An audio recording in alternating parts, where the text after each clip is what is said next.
एक समय की बात है। एक छोटे से गांव में एक किसान रहता था। वह बहुत मेहनती और ईमानदार था, लेकिन उसकी जिंदगी में बहुत संघर्ष था।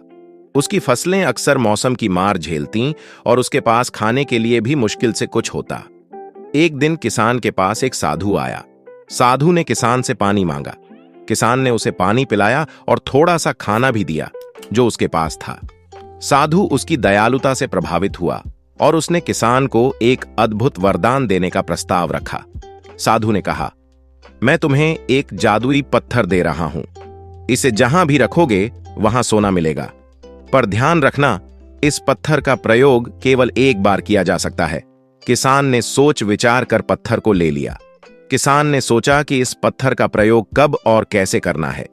उसके मन में लालच आया और उसने सोचा कि वह इस पत्थर का प्रयोग तभी करेगा जब उसे सबसे अधिक धन की आवश्यकता होगी। लेकिन जैसे जैसे समय बीतता गया, किसान के मन में डर और शंका पैदा होने लगी। उसे लगा कि कहीं वह गलत समय पर इसका प्रयोग न कर ले। कई वर्षों तक वह पत्थर किसान के घर में पड़ा रहा।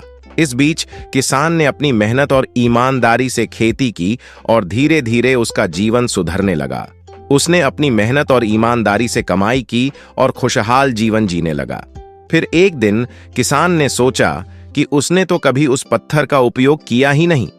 उसने उस पत्थर को उठाया और साधु के पास जाकर उसे वापस कर दिया।